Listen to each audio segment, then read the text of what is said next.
आणि आता महत्त्वाच्या बातम्या आपल्याला बघायच्यात, पण त्याआधी जिल्ह्याच्या टॉप 9 बातम्या आपण बघूयात. परभणीतील शेतकऱ्यांनी अतिवृष्टीच्या नुकसानीची तक्रार ऑफलाईन नोंदवा, जिल्हाधिकारी रघुनाथ गावडे यांचे निर्देश.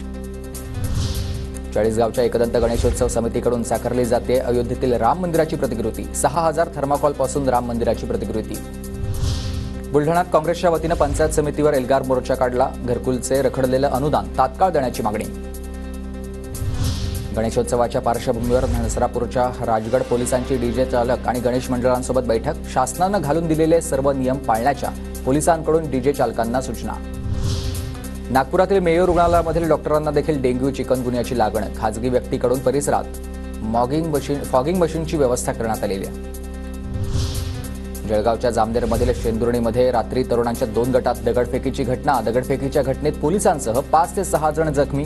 परिस्थिती नियंत्रणात असून गावाबाहेर पोलीस बंदोबस्त वाढवला आहे. चंद्रपूरमध्ये लैंगिक अत्याचार पीडित अल्पवयीन मुलीची आत्महत्या. 2 सप्टेंबरला रात्री 17 वर्षीय मुलीवर अत्याचार झाल्याची माहिती. आरोपी शिवम दुपारेवर पॉक्सो अंतर्गत गुन्हा दाखल झाला आहे. नागपूर विमानतळावर आता 2 प्रवाशांकडून 61 लाखांचं सोनं जप्त. कतार एअरवेजच्या फ्लाईटनं दोहाहून नागपूरला आलेल्या प्रवाशाकडून सोनं जप्त. नाशिकच्या मालेगावात तरुणीवर ॲसिड हल्ला. मध्यरात्री 2 वाजण्याच्या सुमारास हल्लेखोरांचा घरात घुसून हल्ला. ॲसिड हल्ल्यात तरुणीसह आई वडीलही गंभीर जखमी.